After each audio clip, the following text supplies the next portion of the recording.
Agradezco al Señor por la oportunidad que me da de poder estar junto a ustedes por medio de esta forma, ¿cierto? Y también teniendo la bendición y el privilegio de exponer su palabra. Los voy a invitar a que puedan escuchar la lectura de la palabra del Señor que se encuentra en la carta a los Efesios, capítulo 2, desde el versículo 8 hasta el versículo 13. Efesios 2, del 8 al 13. Dice así: porque por gracia sois salvos por la fe, y esto no de vosotros, pues es don de Dios, no por obras para que nadie se gloríe, porque somos hechura suya, criados en Cristo Jesús para buenas obras, las cuales Dios preparó para que anduviésemos en ellas. Por tanto, acordaos que en otro tiempo vosotros los gentiles en la carne, que erais llamados incircuncisión, por la que se llama circuncisión, hecha con mano en la carne, que en aquel tiempo estabais sin Cristo, alejados de la República de Israel y extranjeros a los pactos de la promesa, sin esperanza y sin Dios en el mundo. Mas ahora en Cristo Jesús, vosotros que en otro tiempo estabais lejos, habéis sido hechos cercanos por la sangre de Cristo. Los invito a que oremos al Señor. Amado Dios y Padre Celestial, Señor, en estos momentos agradecemos porque tú nos permites poder participar, Señor, de esta actividad. Te pedimos, Señor, que tú seas con cada uno de nosotros, permitiendo, Señor, que primeramente haya gozo, que haya, Señor, también mucha alegría por participar, Señor, y poder estar en contacto y en comunión de esta manera, Señor, con nuestros hermanos. Señor amado, también rogamos para que tú seas usándome como un instrumento en tus manos, Señor, para poder exponer tu palabra con claridad, Señor, y que ésta sea de bendición para cada uno de nosotros. Todo esto, Señor, te lo ruego en los méritos de Cristo Jesús, mi Salvador. Amén. Bien, cuando me pidieron exponer, ¿cierto?, acerca de el texto, el último texto, que es el capítulo 13, que dice: más ahora en Cristo Jesús, vosotros que en otro tiempo estabais lejos, habéis sido hechos cercanos por la sangre de Cristo, y el título que tiene el tema, ¿cierto?, que es la distancia, ¿ya? La distancia, en este caso espiritual, que tenemos con Dios. Me entraron algunas dudas con respecto finalmente cuál era la forma en que tenía que exponer esta situación. Comentar primeramente que el texto tiene un contexto que es donde Pablo le explica, ¿cierto?, a las iglesias que se encuentran acá en Éfeso, acerca de la relación que debe existir en ellos. El problema que existía en los tiempos que escribió Pablo sus cartas tenía que ver en gran parte con la situación de los judíos con los gentiles que estaban en las iglesias. Y muchas veces, a pesar de que eran hijos del Señor, pero había cierta intolerancia entre unos y otros. Los judíos, por su parte, cierto que ellos querían que los gentiles primero se hicieran judíos y después podían ser cristianos, y también los gentiles que tenían ciertos prejuicios en contra de los judíos. En la porción que nosotros estamos leyendo, Pablo está hablando de la unidad y de cómo los gentiles, estando alejados del Señor, y esa era la consideración que tenían los judíos acerca de ellos, que estaban lejos de Dios, cómo ellos habían sido acercados, habían sido llevados al Evangelio a través del Señor Jesucristo, y cómo esta barrera que existía entre judíos y gentiles ya no existe. Es decir, en Cristo somos unos, somos un cuerpo, somos estamos, ¿cierto?, unidos por el Espíritu Santo, y por lo tanto, acá lo que Pablo quiere un poco retratar es que debe existir una unidad dentro de la iglesia, y una unidad que no es solamente organizacional, como se puede ver después en la carta, en el capítulo 4, sino que es una unidad orgánica, una unidad viva, ¿cierto?, que pasa porque estamos unidos eh, por medio del Espíritu Santo, quien mora en cada uno de sus hijos. Entonces, esta barrera, ¿cierto?, que existía entre judíos y gentiles, ya no existe, porque los gentiles han sido acercados a Dios por medio del Señor Jesucristo y por la sangre de Cristo. Eso es lo que nos está diciendo este texto en una forma bastante general. Ahora, ¿quién logra esto? Por cierto, no es el hombre, no son los gentiles, sino que es Dios, quien mismo hace que pueda obrar no solamente para los gentiles, sino que también para los judíos, la reconciliación con Él. No es el hombre quien se reconcilia con Dios, eso tenemos que tenerlo claro. Es Dios quien se reconcilia con el hombre. Él es el que provee todos los medios, la forma, ¿cierto?, para poder también encontrar esta reconciliación. Es Dios quien se acerca al hombre. Es Dios quien en la eternidad hace un plan de redención para poder traer a sí mismo, redimir a esta criatura que se perdió.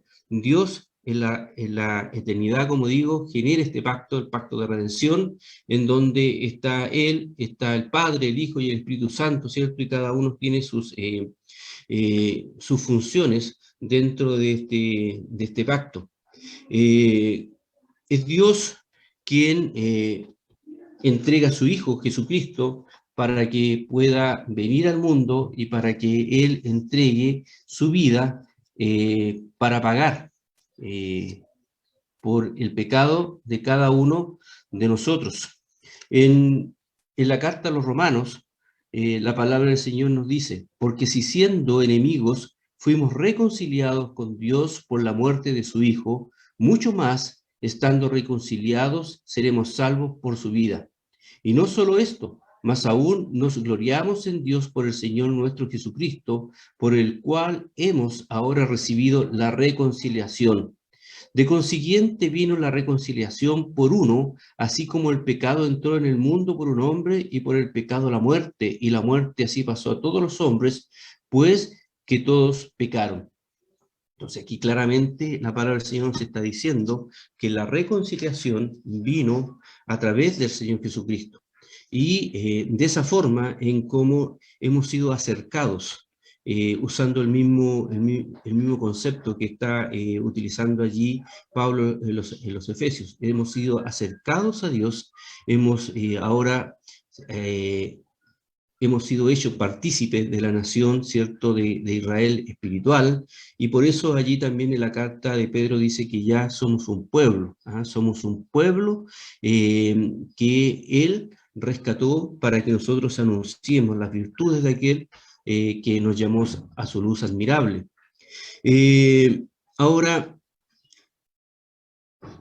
todos nosotros, los hijos del Señor, hemos sido acercados a través del Señor Jesucristo y hemos sido justificados también. La justicia de Cristo se nos ha entregado y por ello pasamos a formar parte de este pueblo de Dios. Estamos cerca de Dios a través. Esa es nuestra posición, la posición, digamos, legal que tenemos es que somos parte de este pueblo y es que hemos sido reconciliados y que hemos sido acercados.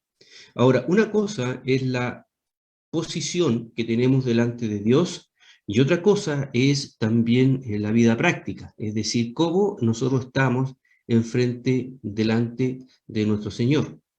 Y yo con esto quisiera un poco ahora, dada esta introducción acerca del contexto del texto que estamos utilizando, quisiera ahora desarrollar este tema en términos justamente a una pregunta. ¿Es posible alejarse de Dios? ¿Qué creen ustedes? ¿Es posible alejarse de Dios? Y esta pregunta tiene dos respuestas, dos posibles respuestas. Y que las respuestas que obtenemos es una paradoja, es decir, una aparente contradicción, porque la respuesta es un sí y un no. No puede haber cosa más opuesta que un sí y un no. Y acá, si nosotros miramos a esta respuesta, la miramos desde el punto de vista de la omnipresencia y de la omnisciencia de Dios, la respuesta a esta pregunta, por supuesto que es no.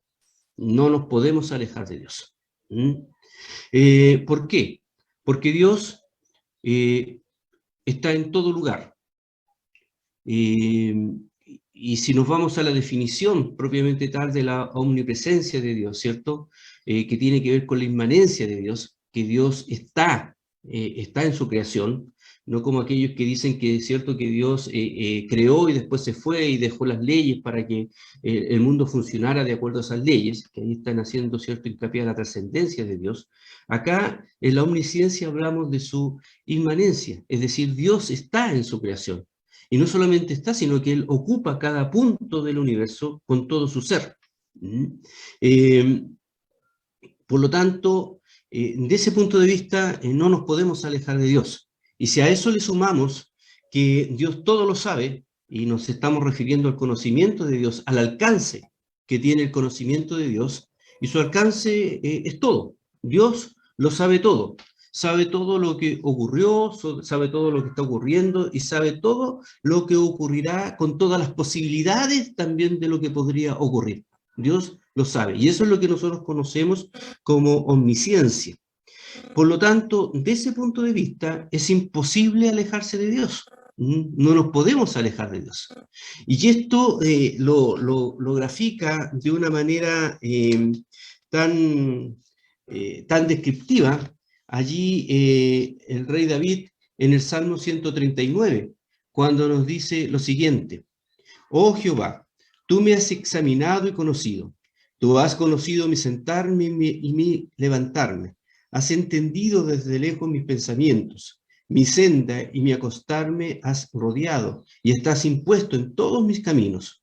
Pues aún no está la palabra en mi lengua, y aquí, oh Jehová, tú la sabes toda. Detrás y delante me guarneciste, y sobre mí pusiste tu mano. Más maravillosa es la ciencia que mi capacidad. Alta es, no puedo comprenderla. ¿A dónde me iré de tu espíritu? ¿Y a dónde huiré de tu presencia? Si subiera a los cielos, allí estás tú. Y si en el abismo hiciere mi estrado, he aquí, allí tú estás. Si tomare las alas del alba y habitar en el extremo de la mar, aún allí me guiará tu mano y me asirá tu diestra. La verdad es que no podemos encontrar a lo mejor algo más tan descriptivo como lo que acá tenemos con respecto a la omnipresencia y la omnisciencia de Dios. Dios todo lo sabe, todo lo conoce. Y además, Dios está presente en cada lugar en que nosotros estemos.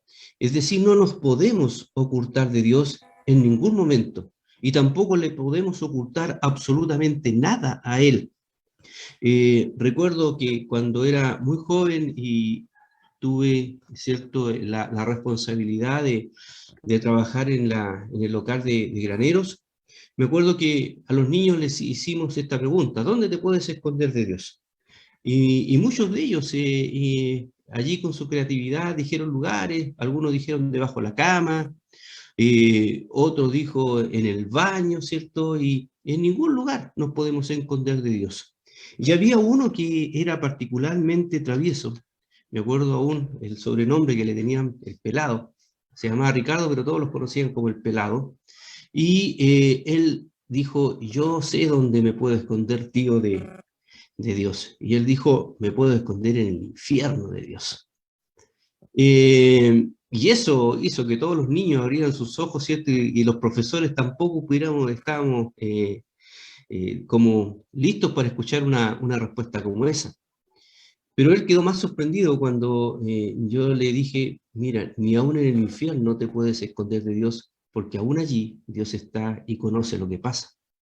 Lo que pasa es que en el infierno no se hace manifiesta la presencia de Dios, pero Dios es omnipresente y está en todo lugar, en todo lugar, aún en el infierno. Entonces, graficando esto, ¿cierto? Es imposible alejarse de Dios dado este concepto. Dios está presente y conociendo todo en cada lugar en que nosotros estemos. No es posible alejarse o esconderse de Dios. Aquí nos lleva a la siguiente reflexión, porque hay algunos cristianos que circunscriben la presencia del Señor a la iglesia. La circunscriben a la iglesia o algún lugar donde se realice algún tipo de estudio o se alabe al Señor. Y viven de acuerdo a esto. Tal vez ellos conocen bastante bien, por lo que nosotros hemos enseñado y lo que se enseña en la iglesia, ¿cierto?, acerca de Dios está en todo lugar, pero eso está en la cabeza, está en la mente, se tiene como un concepto intelectual. Pero muchas veces en la práctica, Dios no está en todo lugar, sino que creemos o consideramos que Dios solamente está en aquellos lugares que acabo de mencionar. Y por lo tanto, viven de acuerdo a eso. Como que si Dios no está presente y menos conoce lo que hacen por ejemplo, en su lugar de trabajo, en su lugar de estudio, e incluso en el hogar, en su casa, como que Dios no está allí, porque Dios, de alguna manera, está en el templo, está en la iglesia. Esa es una manera equivocada de pensar, porque Dios, a la luz de lo que nos dice, está en todos los lugares que nosotros estamos mencionando, y no nos podemos esconder. ¿Y en qué se traduce esto finalmente? Que es a donde yo quiero llegar, es que la vida que vivimos en la iglesia es una vida pensando que Dios está ahí.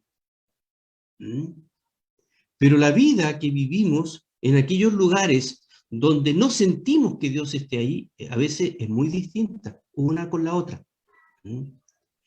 Y esto es lo que nosotros tenemos que tener presente siempre. No me puedo esconder de Dios, no puedo ocultarle absolutamente nada a Dios, porque no me puedo alejar de Él. Dice allí en Proverbios 15:3, los ojos de Jehová están en todo lugar, mirando a los malos y a los buenos. Entonces esto es un pasaje que debemos tener muy presente cuando tenemos la idea que nos podemos esconder o alejar de Dios. Dice en Jeremías 23:24, dice, ¿ocultaráse alguno? Dice Jehová, en escondrijos que yo no lo vea. No hincho yo, es decir, no lleno yo, eso es lo que está diciendo ahí, no hincho yo, dice Jehová, el cielo y la tierra, es decir, no estoy yo en todas partes. Entonces, cuando ese pensamiento está en nuestra mente, y tal vez no en forma consciente, pero sí en forma práctica, de considerar que sí me puedo esconder de Dios y ocultar lo que yo puedo hacer en mi vida, estoy muy equivocado. Es decir, Dios estando en todo lugar y conociendo todo, absolutamente nada le puedo esconder. Y de ese punto de vista, no hay distancia entre Dios y yo. Es decir, Dios siempre está presente, en todo momento y en todo lugar en que yo también estoy. Ahora, si yo lo analizo del punto de vista de esta pregunta y digo, si es posible alejarse de Dios, ¿es posible dejar de gozar de su presencia? ¿Es posible también dejar de recibir las bendiciones de la presencia del Señor en la vida de un cristiano? Ahí la respuesta es sí, es positiva, es posible. Es posible que un cristiano, ¿cierto?, se aleje del Señor, no porque el Señor no esté ahí, sino simplemente porque ya no está gozando de la presencia del Señor o porque no está recibiendo de las bendiciones del Señor. Primero que todo, así nacemos. Así venimos a este mundo. Venimos separados de la presencia del Señor. Dice en Isaías 59, mas vuestras iniquidades han hecho división entre vosotros y vuestro Dios. Y vuestros pecados han hecho ocultar su rostro de vosotros para no oír. Es decir, la condición de pecado en que cada uno de nosotros nace hace que estemos separados de Dios. Como dice en otro lugar, estamos muertos en delitos y pecados. La palabra muerte significa eso, separados. Estamos separados de Dios. Y de ese punto de vista es el mismo concepto que utiliza allí Pablo a los Efesios, alejados, que era la forma como los judíos trataban a los gentiles, que estaban alejados. Y en esa condición nacemos todos, alejados de Dios. Y en esta condición de pecado es la que nacemos, como nos dice también allí el rey David, cuando dice que he aquí en maldad he sido formado y en pecado me concibió mi madre.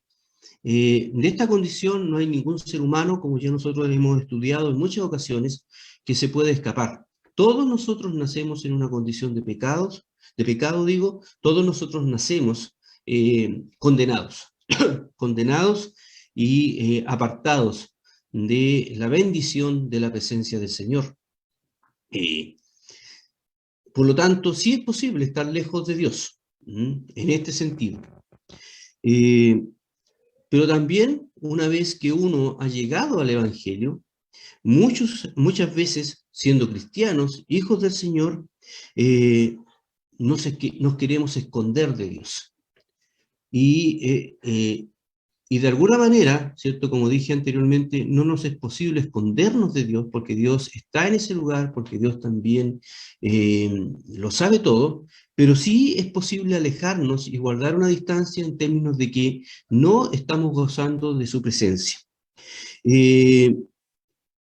Esta fue la lucha también del pueblo de Israel, que siendo el pueblo escogido de Dios, quien Dios lo sacó, lo llamó primeramente a Abraham para formar de él una nación, lo sacó de Egipto en forma, digamos, milagrosa, cuando estaba allí en esclavitud, y lo llevó a la tierra prometida.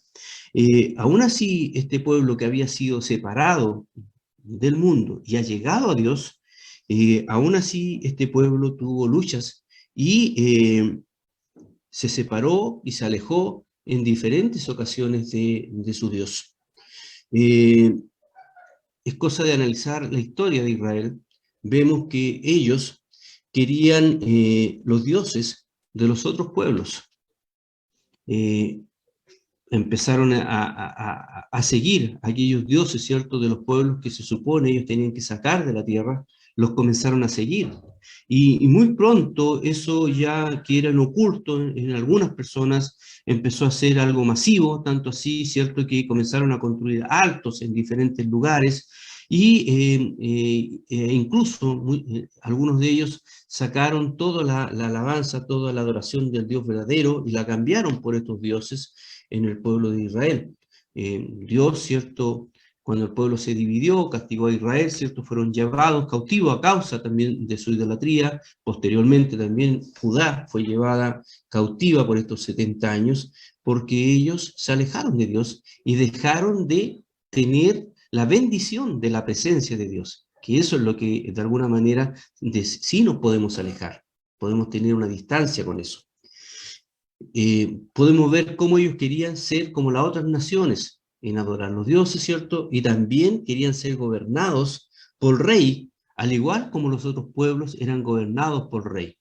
Al principio, ¿cierto?, cuando llegaron a la tierra prometida, Dios levantaba jueces para que los dirigieran, pero ellos ya no querían ser dirigidos de esa manera, sino que querían tener rey. Y allí, ¿cierto?, el Señor les permitió tener rey y ser como las otras naciones, ¿ya? Y muchos de ellos, de estos reyes, fueron los que los alejaron posteriormente de la alabanza y la adoración del Señor. También ellos rechazaron al Mesías. Dice la palabra del Señor en Juan que a los suyos vino y los suyos no le recibieron. Este pueblo se alejó del Señor permanentemente, traduciéndose en que el Señor, ¿cierto?, sacaba de ellos su rostro, y no tenían la bendición, como también era, ¿cierto?, allí lo que el Señor había dicho, que cuando ellos fueran fieles los iba a bendecir, pero que cuando fueran infieles también los iba a castigar. Esta también es la lucha de muchos hijos del Señor, que quieren vivir cerca de Dios, pero también quieren gozar de las cosas del mundo. Y muchas veces ellos ignoran el llamado de Dios, el que hace en la primera carta de Juan. Dice: no améis al mundo ni las cosas que están en el mundo. Si alguno ama al mundo, el amor del Padre no está en él. Fíjense bien aquí, yo no había reparado en esta parte, salvo ahora que estaba preparando este estudio, que claro, todos sabemos que el Señor nos manda y nos dice: no améis las cosas del mundo, ¿ya? No améis ni al mundo ni las cosas que están en el mundo, ¿ya? Ese es el llamado que hace el Señor. Lamentablemente muchas veces este mundo nos cautiva con tantas de esas cosas, y que queremos mantener esta relación entre por un lado servir al Señor, pero por otro lado también mantener los beneficios y las cosas que el mundo entrega. El Señor dice que eso es ser tibio, ¿ya? Es ser tibio. Y allí en Apocalipsis vemos qué es lo que el Señor dice con respecto a la tibieza. Pero si se dan cuenta, en la segunda parte de este versículo que dice: no améis al mundo ni las cosas que están en el mundo, dice: si alguno ama al mundo, el amor del Padre no está en él. ¿Qué significa esto? Que no está gozando de la presencia del Señor, ¿ya? Que no tiene la bendición del Señor por amar las cosas del mundo. Entonces, ¿nos podemos alejar de esa manera del Señor? Sí, nos podemos alejar. ¿Podemos poner distancia? Sí, podemos poner distancia.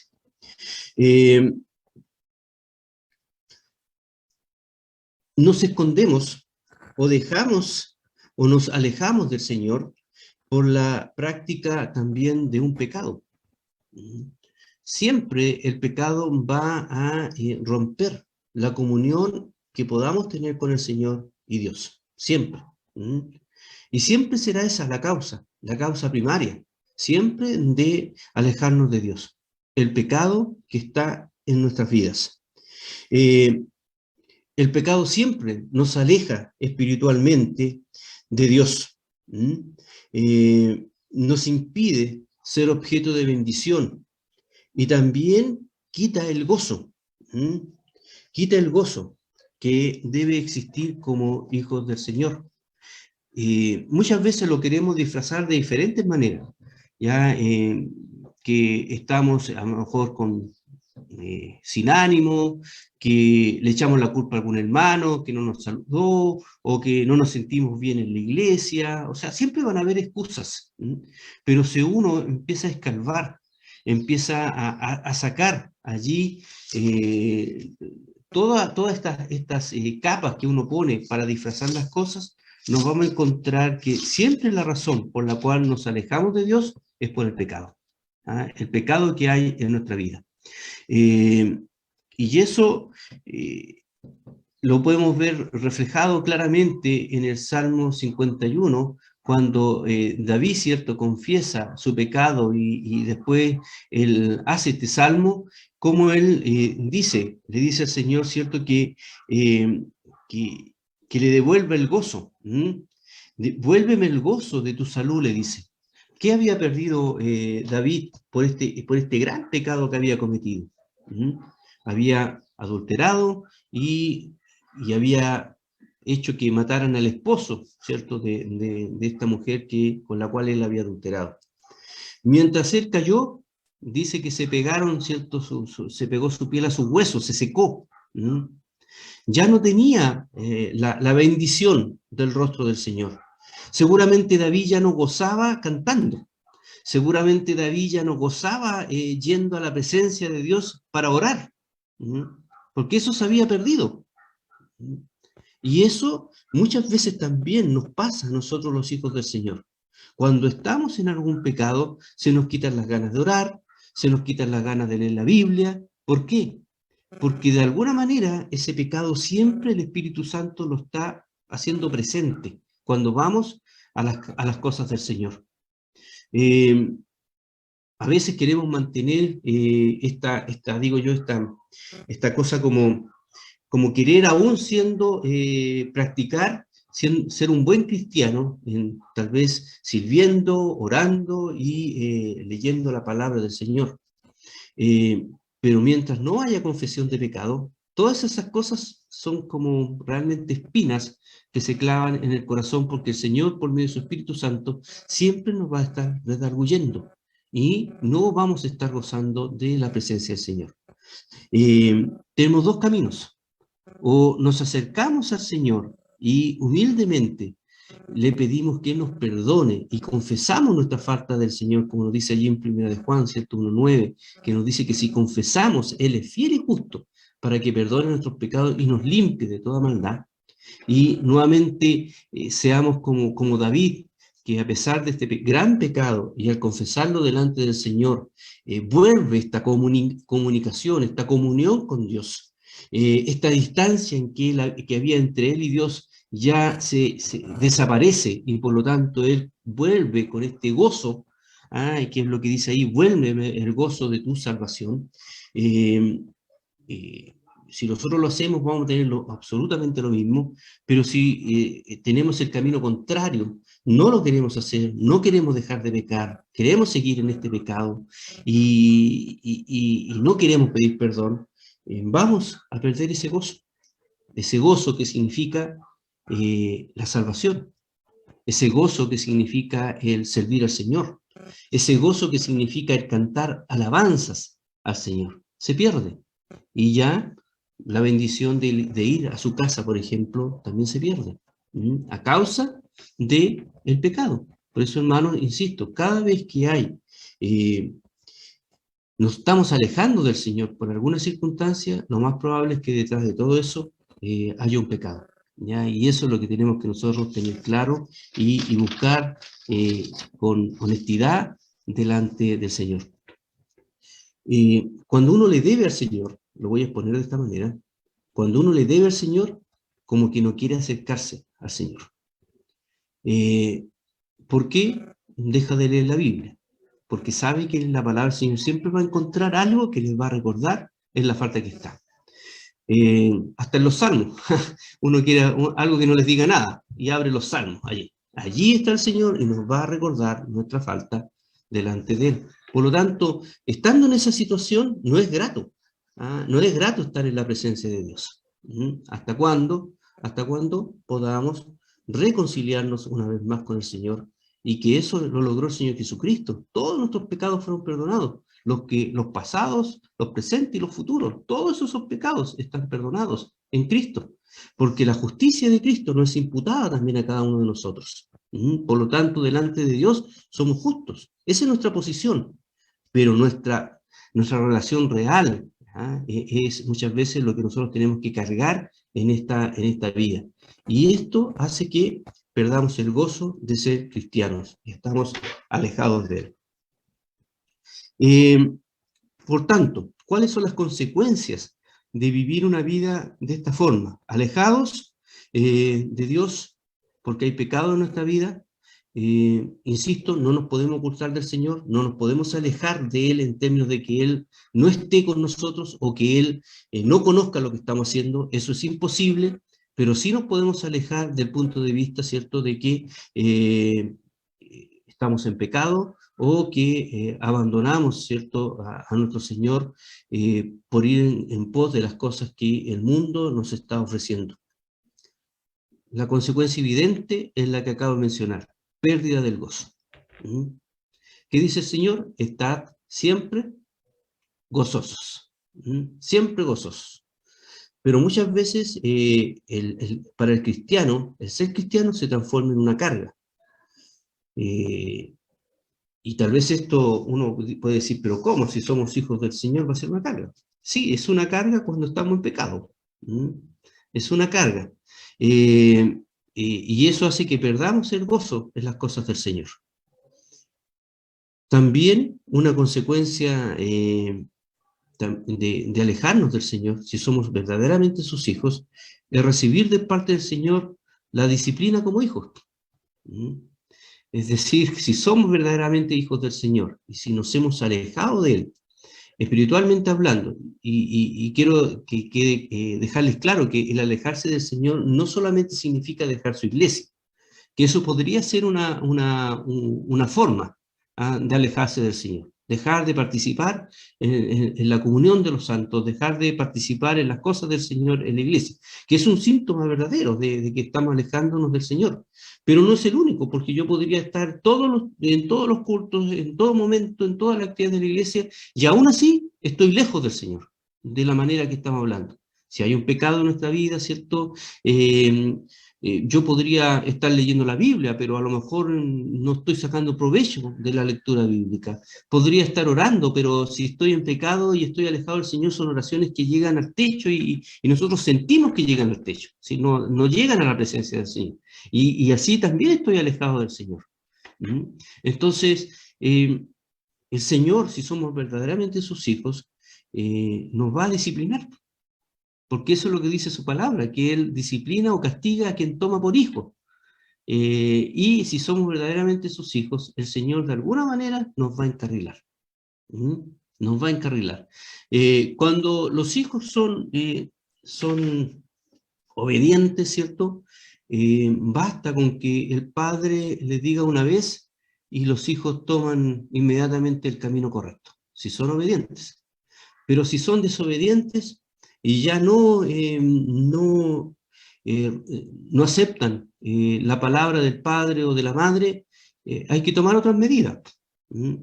Y las medidas son a veces castigos. El quitarle algo que ellos quieran, ¿cierto? En fin, hay diferentes formas, cada padre utiliza el que considere más apropiado. Pero es nuestra obligación como padres el tener que disciplinar a nuestros hijos, si ellos están yendo por un camino que no corresponde. ¿Cuánto más el Señor, que es infinitamente más sabio que nosotros, el, el que aplica la disciplina? Y a veces esa disciplina es dura, no es, no es una disciplina fácil, ¿ya? No es una disciplina a veces liviana, sobre todo cuando los hijos del Señor a veces somos contumaces en proseguir la forma que tenemos. Entonces el Señor nos va a disciplinar y ahí vamos a pasar por situaciones difíciles, situaciones que nos hagan sufrir y que nuevamente nos acerquen al Señor. Fíjense bien que los hijos de Dios y los seres humanos en general eh, actuamos de esta manera. ¿Cuándo nos acercamos más al Señor? En términos generales. Cuando estamos pasando por una dificultad, ¿o no es así? Cuando estamos pasando por una prueba, nos acercamos más al Señor. Y muchas veces esas pruebas, o lo que estamos pasando, esas angustias que estamos pasando, son consecuencias de nuestra propia desobediencia. ¿Mm? Y eso hace que tengamos todas estas dificultades en la vida como cristianos. Entonces, como consecuencia, hay consecuencias, por cierto, y para mí, obviamente que la más terrible es perder el gozo de las cosas del Señor. ¿Cómo me acerco al Señor si es que estoy alejado o si es que estoy viviendo una vida cristiana? ¿Cómo puedo acercarme? Estamos claros que entre más me alejo del Señor, ¿cierto? Más difícil es también vivir una vida cristiana. Porque me voy acostumbrando a vivir una vida lejos del Señor. A menos que el Señor con su mano fuerte me traiga y me haga pasar por una dificultad, como lo ha hecho con muchos hijos del Señor que han desaparecido por años y después vuelven con vidas completamente desastrosas, vuelven al Evangelio, porque el Señor los tuvo que apretar para que volvieran. También cómo yo puedo, de alguna manera, ahora acercarme al Señor, vivir una vida más cerca de Él. Y el Señor ha dejado sus medios, y uno de ellos es su palabra. la palabra del Señor. Esto parece como el manual básico, pero es que no hay otro manual. ¿Mm? Me acuerdo que un joven una vez, en una oportunidad, se quejó y decía, no, si hablar con el pastor, no saco nada con contarle mis cosas al pastor, porque el pastor lo único que me va a decir es que lea la Biblia. Eh, y yo ahora, pasando el tiempo, pero qué consejo más sabio, si es eso, es eso lo que debemos hacer. Es decir, si yo me quiero acercar al Señor, lo primero es conocer a mi Dios, es conocer la maravilla de Dios que tenemos. Y eso es por medio de su palabra.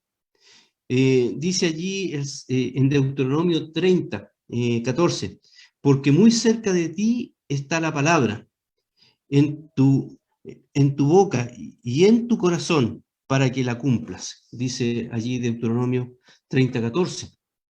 Eh, en el Salmo 119, 151 nos dice, cercano estás tú, oh Jehová, y todos tus mandamientos son verdad.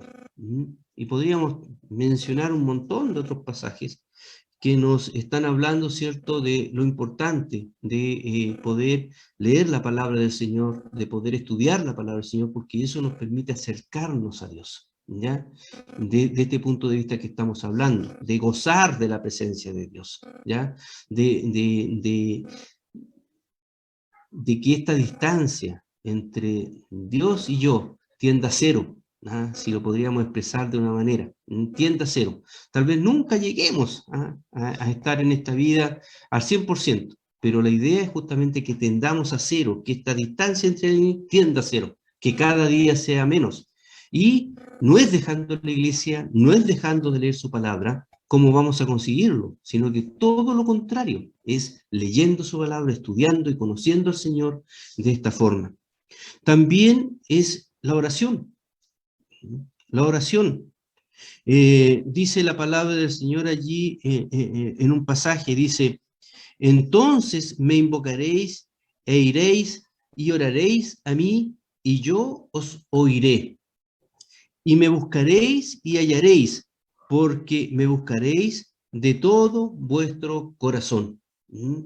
El Señor no deja de escuchar a sus hijos cuando nosotros con honestidad nos acercamos a Él. Pedid, dice, y se os dará. Buscad y hallaréis. Llamad y se os abrirá. Y la oración, insisto, para mí siempre la oración es un misterio. Me cuesta, y la verdad es que ya no, ni siquiera hago el intento de querer armonizar la oración con la soberanía de Dios, pero el Señor en su palabra nos enseña a orar y nos dice que tenemos que orar y poner nuestras dificultades delante de Él. Nos dice que debemos orar para agradecerle, para adorarlo, para pedir que su voluntad se haga, sabiendo que su voluntad siempre se hace. Él nos pide eso en su palabra. Y la oración nos acerca a Él. Es como cuando el hijo se acerca al padre a contarle sus inquietudes, cuando el hijo se acerca al padre a pedir su consejo. Eso une al hijo y al padre, ¿o no es así? Nos une. Así también el hecho de que nosotros vayamos en oración al Señor nos acerca a Él día a día, muestra nuestra dependencia de Él, porque como decía el pasaje que leíamos, ¿cierto?, como lectura antifonal, sin Dios nada podéis hacer. Nosotros somos los pámpanos, Él es la vid, y sin Dios nada podemos hacer. Y eso es justamente la forma en cómo nos tenemos que acercar al Señor, por medio de su palabra y la oración. Hay otras cosas, pero por el tiempo, ¿cierto?, quisiera no explayarme más que esto. Quisiera terminar esta reflexión acerca de la distancia espiritual o la distancia a Dios con dos preguntas que las quisiera responder por medio de su palabra. La primera pregunta es, ¿creen que la cercanía de Dios es su mejor bien? ¿Creen ustedes que el gozar de la presencia de Dios, porque siempre tenemos la presencia de Dios porque Él es omnipresente, pero ahora el gozar de la presencia de Dios es el mejor bien? ¿Mejor que todo lo que podríamos encontrar en otras partes? Esa es una pregunta que creo yo tenemos que respondernos todos los días, no ahora, y que sea la respuesta para siempre. Todos los días debería yo estar preguntándome si efectivamente el gozar de la presencia del Señor es lo mejor para mí. ¿Mm? Todos los días debería estar preguntándote tú, hermano, si gozar de la presencia del Señor es lo mejor para ti. ¿Mm? Y imitar tal vez a Moisés, que nos dice lo siguiente, nos dice: y hablaba Jehová a Moisés cara a cara, como habla cualquiera a su compañero, y volvíase al campo, mas el joven Josué, su criado, hijo de Nun, nunca se apartaba del medio del tabernáculo. ¿Cómo hablaba Moisés? ¿Cómo era la relación de Moisés con Dios? Cara a cara. Cara a cara. Y esa es tal vez la forma en cómo nosotros también debemos desear la presencia del Señor día a día en nuestra vida. Tener una relación cara a cara con el Señor. El versículo 17 de ese capítulo nos dice: y Jehová dijo a Moisés: también haré esto que has dicho, por cuanto has hallado gracia en mis ojos y te he conocido por tu nombre. Él entonces dijo: ruégote que me muestres tu gloria. Ese era el deseo de Moisés, estar siempre viendo la gloria de Dios. Y la pregunta es para nosotros: ¿es la presencia del Señor en mi vida el mejor bien, lo mejor? La segunda pregunta: ¿sientes que en este momento estás cerca de Dios? A la luz de lo que hemos hablado, ¿sientes que estás cerca? Y esta es una pregunta bastante personal, bastante personal, porque claramente todos nosotros conocemos la forma en cómo actuamos y la forma en cómo nos desempeñamos. Yo lo conozco, pero a la luz de lo que conversamos en la primera parte, Dios también lo conoce.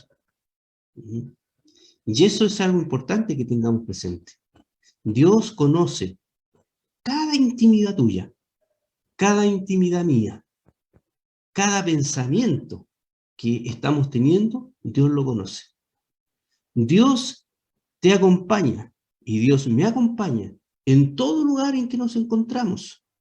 No hay forma de alejarse de Dios. Es como la sombra, cuando hay luz. ¿Quién cuando niño no quiso arrancarse su sombra?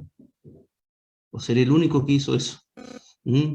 Querer arrancarse la sombra. No nos podíamos arrancar de la sombra. Siempre estaba ahí. Dios siempre está con nosotros. No nos podemos ocultar de él.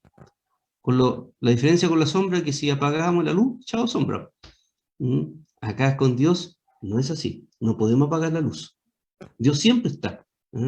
La cuestión es que como siempre Dios está con nosotros, es si podemos gozar o no podemos gozar de esa presencia con el Señor.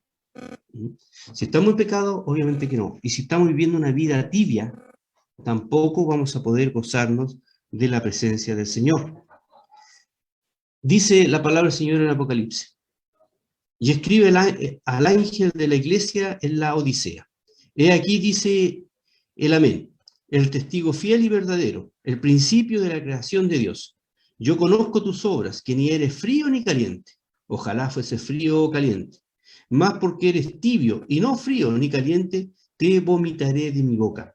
Porque tú dices: yo soy rico y estoy enriquecido y no tengo necesidad de ninguna cosa, y no conoces que tú eres un cuitado y miserable y pobre y ciego y desnudo. Yo te amonesto que de mí compres oro afinado en fuego, para que seas hecho rico y seas vestido de vestiduras blancas, para que no se descubra la vergüenza de tu desnudez y unge tus ojos con colirio para que veas. Yo reprendo y castigo a todos los que amo. Sé pues celoso y arrepiéntete. Y aquí hay un pasaje que muchas veces usamos para la evangelización, pero está hablando acá a una iglesia que se supone tiene el Señor. ¿Ya? Dice, he aquí yo estoy a la puerta y llamo. Si alguno oyere mi voz y abriere la puerta, entraré a él y cenaré con él y él conmigo. Esa es la invitación. Si es que no estamos en estos momentos cerca del Señor, el Señor quiere que estemos cerca. Él está a la puerta y llama. Si quieres estar cerca del Señor y estás viviendo una vida que es tibia delante de Dios, el Señor dice que Él es fiel y justo para perdonar nuestros pecados. Que el Señor les bendiga. Oremos. Amado Dios y Padre Celestial, Señor, agradecemos porque tú nos permites, por medio de tu palabra, conocer, Señor, conocerte a ti primeramente, que tú eres un Dios grande, Señor, que eres un Dios omnipotente, omnisciente, Señor, omnipresente, que nada escapa, Señor, a tu conocimiento, nada escapa a tu presencia, Señor, y que no nos podemos ocultar en ningún lugar de ti, Señor. Por eso nos acercamos a ti primeramente, reconociendo lo pequeño que somos, reconociendo, Señor, que delante de ti estamos faltos, Señor, y rogamos por tu misericordia, por tu gracia, Señor, que tú nos perdones. Señor amado, permite que tu palabra pueda caer en buena tierra, Señor, y traer, Señor, en nosotros el deseo de vivir vidas cercanas a ti, Señor, haciendo tu voluntad. Y si estamos en pecado, Señor, te ruego que tú redagullas por medio de tu Espíritu Santo nuestros corazones, nuestras mentes, para que, Señor, procedamos a arrepentirnos y querer, Señor, vivir santamente como tú lo exiges. Todo esto, Señor, te lo ruego en los méritos de Cristo, Jesús mi Salvador. Amén.